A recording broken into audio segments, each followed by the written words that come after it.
Il existe une dizaine de variables qui pourraient influencer ta masse musculaire. Aujourd'hui, nous allons voir si varier ces exercices permet une meilleure hypertrophie musculaire vis-à-vis de réaliser toujours la même chose.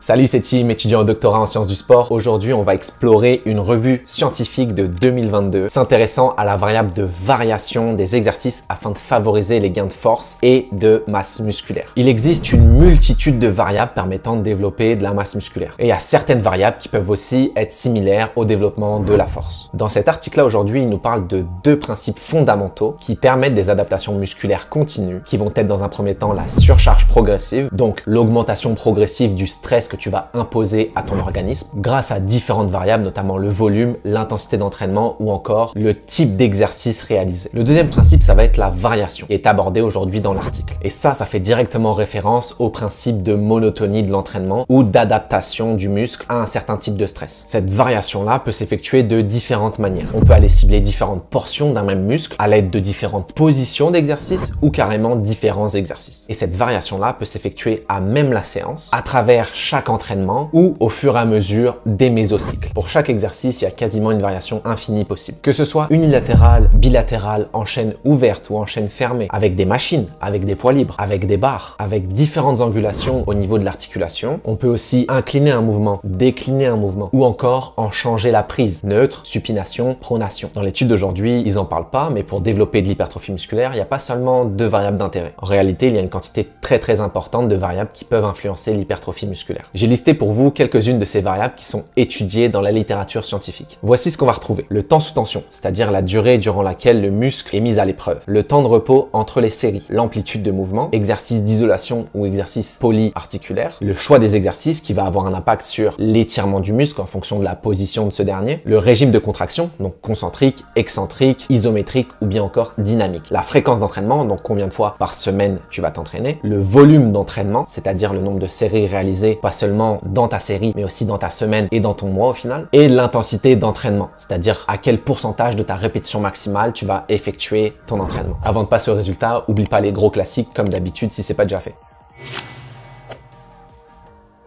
Après avoir identifié 475 potentiels articles et appliqué leurs critères d'inclusion et d'exclusion, ils ont conservé seulement 8 articles qui répondaient exactement à ce qu'ils recherchaient. Dans ces 8 études, on retrouve un total de 241 jeunes hommes et comme on l'a vu en termes de méthodologie, il y a différentes façons d'effectuer des variations. Ici, ce qu'on retrouve, c'est qu'il y a 3 études qui ont effectué des variations à l'intérieur même de la session, 4 études session après session et il y a une étude qui a effectué des blocs de 5 semaines. Étant donné qu'aujourd'hui, on a seulement 8 études dans cette méta-analyse, ce qu'on va faire, c'est qu'on va regarder cas par cas. La première étude qui a investigué l'effet des variations en utilisant les exercices de squat, leg press, deadlift et les fentes sur l'adaptation musculaire a démontré une amélioration modérée plus importante pour le vaste médial au niveau du quadriceps, pour le groupe qui faisait une variation vis-à-vis du groupe qui réalisait un exercice de squat seulement. Cependant, ils ont vu des adaptations similaires lorsqu'on observait le muscle vaste latéral, vaste intermédiaire et biceps fémoral. Par la suite, il y a d'autres études qui sont arrivées, notamment celle-ci, où ils observaient la différence entre réaliser un leg press à l'horizontale versus un back squat avec une profondeur parallèle ou une combinaison des deux. Et dans cette étude-là, ce qu'ils ont démontré, c'est des effets similaires sur la masse maigre. Donc déjà là, on peut comprendre qu'il y a certaines variables qui permettent une hypertrophie musculaire qui ne sont pas reliées directement à la variation des exercices. Lorsque l'on s'intéresse à la force pour le groupe avec la variation, eh bien celui-ci a démontré des effets plus faibles pour le 1RM au squat en comparaison à la réalisation du back squat seulement. Mais étant donné la nécessité d'être spécifique pour augmenter de la force sur un mouvement comme le squat, c'est compréhensible. Il faut bien retenir ça. On devient fort sur un mouvement que l'on travaille, surtout lorsque l'exercice est spécifique et requiert un minimum de technique. Par exemple, dans cette même étude, lorsque l'exercice qui est testé, c'est le leg press, eh bien, peu importe dans quel groupe tu étais assimilé, les 3 groupes permettaient une augmentation de la force sur le leg press. Pourquoi? Eh bien, tout simplement parce que le leg press, ça inclut pas les muscles posturaux, donc tu recrutes déjà une quantité de masse musculaire qui est moins importante et c'est un mouvement beaucoup moins technique que le squat. Une autre étude s'est intéressée à la variation de l'exercice, mais pour les pectoraux. Et ce qu'ils ont comparé, c'est bench press incliné sur banc classique et un autre bench press incliné mais à la Smith machine ou les deux combinés. Et ce qu'ils remarquent, c'est que quand les deux étaient combinés, eh bien c'était nuisible à la prise de masse musculaire vis-à-vis du bench press incliné seulement. Cependant, lorsque tu es un petit peu plus spécifique dans l'étude puis que tu regardes l'amélioration en termes de force isométrique, donc sans mouvement, eh bien il n'y a pas de différence, mais ça c'est tout à fait possible étant donné que le développement de la force musculaire peut être tout à fait indépendant de celui de la masse musculaire. Dans une autre étude, on retrouve aussi que varier ou non ces exercices procure une augmentation similaire de masse masse musculaire. Mais en fait, il est donc assez difficile de tirer une conclusion étant donné la diversité des protocoles qui ont été utilisés. On sait qu'il y a certains exercices ou positions qui vont plus ou moins activer certains groupes musculaires. C'est pourquoi il est en fait important de varier ces exercices. Surtout si l'objectif c'est de développer une masse musculaire homogène. Cependant, même si vous vous doutez bien que réaliser toujours la même chose, c'est pas la technique la plus efficace, la variation d'exercice se situe sur un continuum. Si vous êtes tout à gauche de ce continuum-là, vous faites un exercice et seulement un exercice pour développer votre masse musculaire. A contrario, si vous êtes à l'opposé de ce continuum-là, vous réalisez 15 variations d'exercices pour aller stimuler le même groupe musculaire. Et bien honnêtement, l'un ou l'autre, c'est pas la bonne façon de faire. On sait par exemple que l'exercice du leg extension va stimuler pas mal plus le droit fémoral que l'exercice du squat, qui lui va stimuler pas mal plus les muscles vastes. C'est la raison pour laquelle si ton objectif c'est l'hypertrophie musculaire, la sélection des exercices ne peut pas se faire au hasard. Il est bien connu que la monotonie d'entraînement est négative à ta progression. La monotonie d'entraînement, c'est réaliser toujours la même chose. Mais cependant, avant d'atteindre cette stagnation, ça va prendre un certain temps. Ce pourquoi varier sans cesse ces exercices, c'est peut-être pas la bonne solution non plus. Il faut trouver un juste milieu. Et en préparation physique, ce juste milieu-là s'effectue à l'aide de mésocycles. Tu planifies tes séances en fonction de mésocycles d'entraînement. En général, c'est 3 à 4 semaines. À l'intérieur duquel, oui, tu vas réaliser les mêmes exercices, mais il va y avoir une variation en termes de volume d'entraînement et d'intensité d'entraînement, potentiellement en fonction de ce que tu veux réaliser. Il y a un point très important qui est rapporté par cette étude-là aujourd'hui, c'est que si tu fais fluctuer trop souvent, donc si tu imposes trop de variations à ton organisme et que tu sélectionnes toujours des exercices différents, eh bien ton muscle, il n'a pas le temps de s'adapter. Et ça va augmenter ton niveau de fatigue et donc potentiellement augmenter le risque de blessure. Étant donné que tu donnes pas le temps à ton muscle de s'accoutumer au stress que tu lui imposes. Dans cet article, il y a une problématique cachée qui est extrêmement complexe et que parfois même les auteurs ne maîtrisent pas. Il s'agit de la dissociation entre le gain de masse musculaire et le gain de force. Bien qu'ils puissent être développés simultanément, ils peuvent aussi l'être de manière indépendante. Tu peux augmenter ta force sans augmenter ta masse musculaire et tu peux augmenter ta masse musculaire sans augmenter ta force, étant donné que ta force va être spécifique à un mouvement ou à une action. C'est notamment la raison pour laquelle je ne vais pas vous embrouiller l'esprit avec les résultats de force que cette étude-là nous fournit aujourd'hui. Étant donné notamment que la force répond à des paramètres très spécifiques, dont l'intensité d'entraînement qui doit être supérieure à 80% et la spécificité forcément du geste qui a été évalué. C'est évident que si tu veux améliorer ta force au squat, tu vas aller faire du squat. Plus le mouvement est spécifique et technique, moins le fait de réaliser des exercices d'isolation vont te permettre de renforcer ta force sur cet exercice spécifique-là. Si tu veux être fort au snatch, faire du shoulder press, ça va pas tellement t'aider. On passe à présent à la conclusion, let's go.